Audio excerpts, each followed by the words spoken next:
Exercise 1.4, finding inverse of the matrices. We have to attempt only question number 1 up to 12 and question 21. Question 1 and up to 3, these are based on the previous exercise, and you can do these at your own. If you find any difficulty, then you can discuss the problems with me. These are just simple question: addition of the matrices, multiplication of matrices, and in all these questions you have to choose these matrices from question number 1. So question 1, 2 and 3 are the same. From question number 4, we have to find inverse of a matrix. If A is any 2 by 2 matrix, then it is inverse will be 1 over product of leading diagonal, that is AD, minus product of secondary diagonal, that is BC. Then we change the elements of the leading diagonal, replace of the leading diagonal elements, that is DA. D जो है वो A11 position पे आ गया, A जो है 2 और जो secondary diagonal है उसके एलिमेंट्स के साइन ऑपोजिट हो जाएंगे. In other way we can say it that A inverse is equal to 1 over determinant of A into adjoint of A. adjoint में क्या करोगे, लीडिंग डायगोनल की पोजीशन चेंज कर देंगे और जो सेकेंडरी डायगोनल है उसके साइंस अपोजिट हो जाएंगे. ये रिजल्ट हैं 2-3 जो आपने याद रखने होंगे. Element operated by its inverse और inverse operated by its element will be equal to this identity matrix. तो आइडेंटिटी मैट्रिक्स अगर 2 बाई 2 किया तो 1 0 0 1, अगर 3 बाई 3 किया तो ये वाली आपके पास आइडेंटिटी मैट्रिक्स होगी. लीडिंग डायगोनल में 1 आएगा, all elements other than the leading diagonal will be 0. अगर आप प्रोडक्ट ऑफ मैट्रिसेस का इन्वर्स ओपन करोगे तो that will open in reverse order, C inverse, B inverse, A inverse. The same is the case with transpose. अगर product of matrices का transpose open करोगे reverse order में open होगा B transpose into A transpose. Compute the inverses. B है, इसका inverse calculate करना है. 1 over 2 4s are 8 minus for formula and 4 into minus 3 12 minus 12. उसके बाद जो लीडिंग डायगोनल है 2 और 4 इनकी पोजीशन चेंज हो गई, 4 यहाँ पे आ गया और 2 इस जगह पे आ गया. इन एंट्रीज के जो -3 और 4 हैं इनके साइंस ऑपोजिट करने हैं. -3 का साइन प्लस हो गया और 4 का साइन -4. 1 over 20 ये एंट्रीज हैं, 20 को डिवाइड किया ओवर में, सिंप्लीफाई करेंगे तो ये आपका बी इनवर्स आ गया. क्वेश्चन 5 में है इन्हीं मैट्रिसेस को यूज़ करके आपने ए और बी पार्ट फाइंड आउट करने हैं. मैं बी कर रहा हूँ. लेफ्ट हैंड साइड क्या, B transpose then its inverse and that will be equal to B inverse then its transpose. Left hand side B given है. First we have calculated its transpose. Transpose में हम क्या करते हैं, first row becomes first column, second row becomes second column. अब ये matrix है जिसका हमने इन्वर्स फाइंड आउट करना है. इन्वर्स ले लिया मैंने. यहाँ से क्या बनेगा, 2 4s are 8 माइनस फार्मूले का -12, तो ये मैंने +12 कर दिया. इनकी पोजीशंस चेंज करोगे, 4 और 2 की पोजीशन चेंज हो गई, 4 और -3 के साइंस ऑपोजिट हो गए, तो ये आपके पास इन्वर्स कैलकुलेट हो गया बी ट्रांसपोज का. राइट हैंड साइड में हमने बी इनवर्स फाइंड आउट करना है, फिर उसका ट्रांसपोज. तो बी इनवर्स प्रीवियस पार्ट में किया, ये वहाँ से रिजल्ट लिख लिया. अब मैं क्या कर रहा हूँ कि इसका ट्रांसपोज ले रहा हूँ.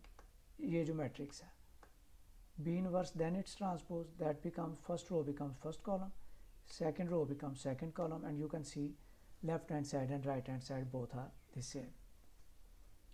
क्वेश्चन नंबर 6 जो है उसका सिर्फ ए पार्ट आप करेंगे. A B and C in exercises 4 में से पिक करोगे, सिर्फ ए पार्ट काफ़ी है. पहले इसमें क्या आपको कैलकुलेट करना है, ए बी कैलकुलेट करें, जो आंसर आएगा उसका इन्वर्स ले लें. राइट हैंड साइड में आपने बी मैट्रिक्स का इन्वर्स कैलकुलेटेड है ऑलरेडी इसमें, फिर ए का इन्वर्स कैलकुलेट करें, फिर उनका product. You will see that left and right hand side will be the same. ये कुछ थ्योरम्स हैं जो इस एक्सरसाइज के लिए ज़रूरी हैं. Theorem 1.4.6, if A and B are invertible matrices. Invertible matrices are those whose inverse can be calculated. If A is invertible, then its inverse will be A inverse, and if B is invertible, then its inverse will be B inverse.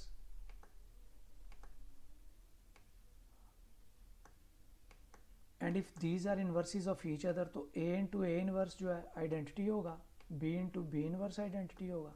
तो ये यहाँ पे मैंने लिख दिया. A and B are invertible, so A inverse and B inverse are their inverses.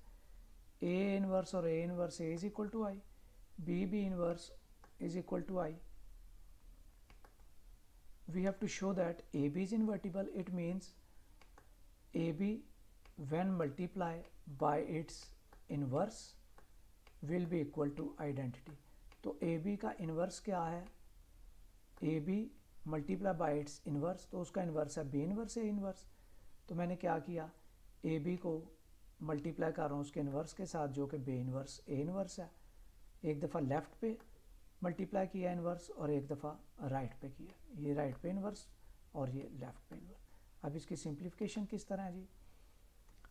Consider left hand side, A as it is, B into B inverse,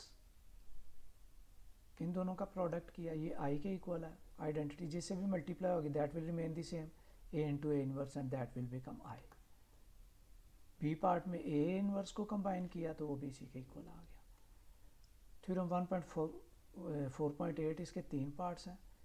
A is invertible then A inverse invertible. Previous की तरह same start लिया. Now we have to show that A inverse is invertible. It means when A inverse multiplied by its inverse, जब A inverse को उसके inverse के साथ multiply करेंगे तो उसका आंसर आइडेंटिटी होगा. तो ए इन्वर्स को मैं मल्टीप्लाई कर रहा हूँ उसके इन्वर्स के साथ, तो ये ए इन्वर्स का इन्वर्स है जिसके साथ ही मल्टीप्लाई होगा. तो ये बन जाएगा, जब ये इस साइड पे आएगा तो ये ए के साथ उसका इन्वर्स मल्टीप्लाई होगा. तो ये ऑलरेडी हमने 1 में प्रूव किया, इसलिए इसको प्रूव करने की कोई ज़रूरत ही नहीं. बी पार्ट में क्या, A raised power n is invertible. पहली लाइनें सेम इसी प्रोसेस पे चलाएं, प्रोसीजर पे.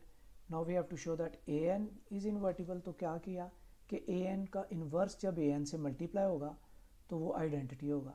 अब ए एन का इन्वर्स क्या है, ए एन का इन्वर्स जो है वो ये गिवन है. ए एन का इन्वर्स जो है वो ए इन्वर्स इंटू एन है. तो ए इन्वर्स इंटू एन को एक दफ़ा आप ए एन से मल्टीप्लाई करोगे लेफ़्ट पे, एक दफ़ा राइट पे, तो जिस तरह प्रीवियस सॉल्व किया. अब इसमें क्योंकि ऊपर पावर्स थी, these will be enclosed within this power. Identity raised power N, identity को जितनी दफ़ा मर्जी मल्टीप्लाई करेंगे दैट विल रिमेन आई. तो ये आई प्रूव हो गया. नेक्स्ट इसी का दूसरी राइट हैंड साइड भी इसी तरह. इसमें आपने क्या प्रूव करना है कि के इन्वर्टिबल है. इसका मतलब है के को जब उसके इन्वर्स से मल्टीप्लाई करें तो के का इन्वर्स ये है. व्हेन दिस मल्टीप्लाई बाय के this will become identity. Simplify किया, केस को लैदा कर लिया, कैंसिल हो गए, 1 हो गए, ए इंटू ए इन्वर्स आई आ गया. इसी तरह आपके पास जो इसका अदर साइड है उस पर भी आपके पास आई आ गया. इसी पैटर्न पे theorem 1.4.10, if A is invertible then A transpose is also invertible.